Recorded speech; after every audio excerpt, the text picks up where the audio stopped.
It has certainly been quite some time since I last talked about the GPD Win 5.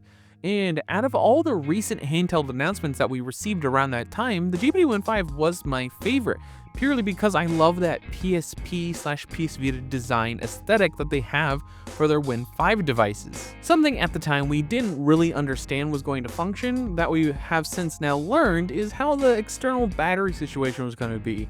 It was unclear if they were going to lean more towards a detachable battery kind of style like what we've heard from iNeo was doing, or it's going to be more of a detached cable dongle situation. But from what it looks like, they have done both, allowing you to directly attach it to the system or have it connected via a cable so the battery isn't so heavy on the system. You can throw it into like a bag behind you or just have it on your nightstand while you play in bed. For that though, I do actually really like that approach, being able to essentially split the difference. And even though this is a much more intense system, even with the battery directly attached on it, it's not too terribly heavy in comparison to a lot of the other handhelds we've seen so far. It is just kind of more cumbersome, and ergonomically it's not ideal, but if you skew on the smaller hand side of things, there's no reason why this wouldn't be reasonably comfortable. Especially because if you have like larger hands, I can imagine you hitting the battery when it's attached on the back directly. So you might find that removing the battery and using it in the sort of like umbilical cord sort of mode where the power is coming through a cable, you actually might find that way more comfortable for longer play sessions. But the main attraction to this handheld, and the reason for having the detachable battery system in the first place, is that this is using all new Strix Halo processors with some of the most powerful integrated graphics we've ever seen. It comes in two flavors, with the primary difference being the processors, and then each processor has their own RAM capacity and storage allotments depending on whatever you want to spec it out with. But broadly speaking, there's two main flavors: the Ryzen AI Max 385 and the Ryzen AI Max 395. The main difference between these two processors is their integrated graphics solution. The 385 comes with the integrated Radeon 8050S iGPU, which is still fantastic. It's quite comparable to laptop RTX 5050 GPUs, which are still super reasonable current generation hardware, and frankly, what almost average gamers typically would end up needing. You can still play pretty much any AAA title at reasonable quality settings. The one thing you might not get is terribly high frame rate, but you will be playing at like 1080p medium high details and getting over 60 FPS in most games. Sure, it's not 120 or something, but for a PC handheld, being able to play at high details and at a reasonable resolution with half decent frame rate, I'll take that as a huge win. But the one downside is battery life not going to be great, but at least with the 385 it should be a little bit better than the full fat 395 rocking the 8060S. The 8060S on its own is also just an absolute powerhouse, being very similar to some variants of 4070 laptop GPUs, or even in some cases 3080 Ti laptop GPUs depending on the configuration, because you know how weird laptops can be with some of them being like super thick, so it performs way better than the same GPU in a much thinner, low profile, power efficient mode, even though they're the same thing. It's kind of the situation. So depending on which one you're comparing it to, it can be pretty much the same, or it could be a little bit worse. But either way, it is still very impressive to have integrated graphics on that level. You're going to be able to play pretty much any and all game you would want at 1080p high ultra details and have an amazing experience, and it's insane you can have that in a portable PC handheld device. Granted, battery is separate, but it can be attached, which sort of is the loophole in all this because it's still very portable, but it's kind of a gray area. And you must be wondering, how much is all that going to cost? Well, it's shockingly not terribly expensive, all things considered. For what you're getting, it is actually shockingly a good value. when it's fully released at MSRP, it's going to be about $1,700, which isn't great, but when you put it in perspective and comparing it against something like the Legion Go S coming out later this month, in a few days, the top tier, top spec Legion Go S is going to cost you about $1,500, and that's $200 shy of this. And from what we've seen so far of the Z2 Extreme and the Xbox Ally, it's not looking like a worthwhile upgrade for most people.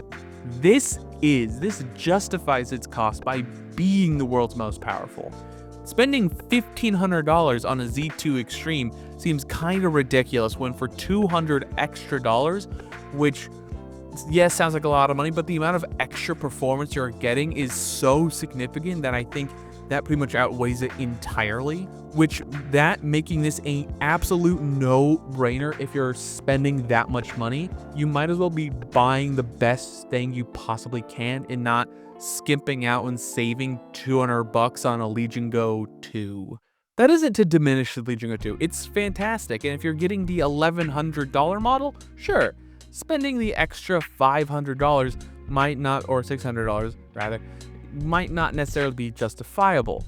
But if you are buying that top tier model, you might as well spend a couple extra schmeckles and get yourself a full fat 8060S integrated GPU. It just makes the most sense. Actually, I think the 8060S starts at closer to 1800. The 8050S is actually what's at 1700. That's still running circles around a Z2 Extreme. So my point still stands.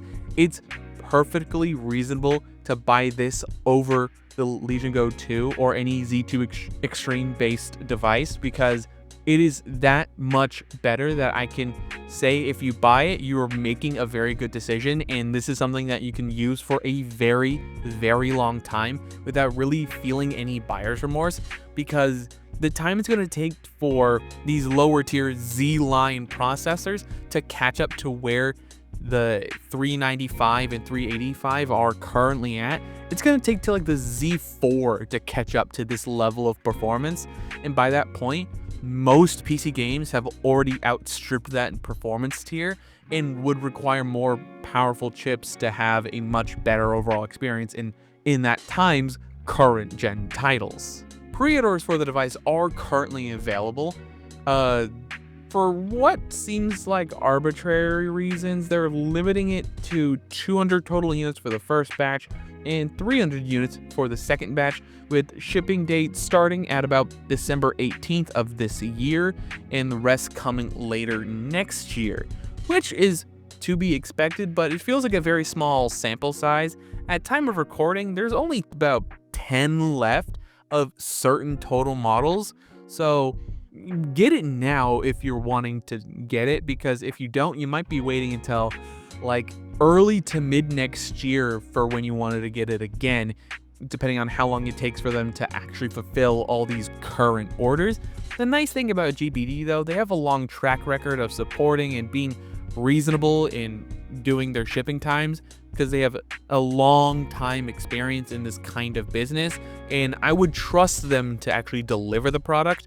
And unlike some other companies, I would expect this device to be on their website for a very long time, because the previous device rather, the GPD Win 4 was on their site for like 2 years, if I remember, with them just updating the processor every once in a while.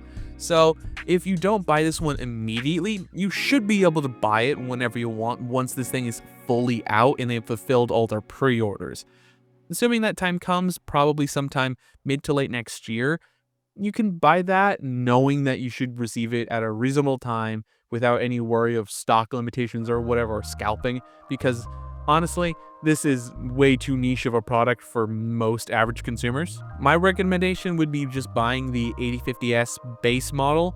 The 8060S, while yes, still a lot more powerful than the 8050S, it's not enough for me to really care. You're still getting like over 60 FPS in so many titles at 1080p medium high details with amazing quality that I don't really think that it's necessary to have the extra performance of the 8060S when you have the 8050S.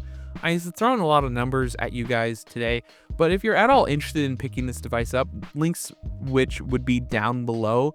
They're not affiliate links or anything. It's just, I think it's a really cool product. I would love to hear what you guys think. Are you planning on getting this over maybe a Z2 Extreme based device, or are you gonna wait until this thing is fully released with no delays or pre-orders, or waiting for batches to happen sometime mid to late next year? I would love to hear what you guys think about this down below. Don't forget to leave a like, comment, and subscribe, all the other social media coverage down below.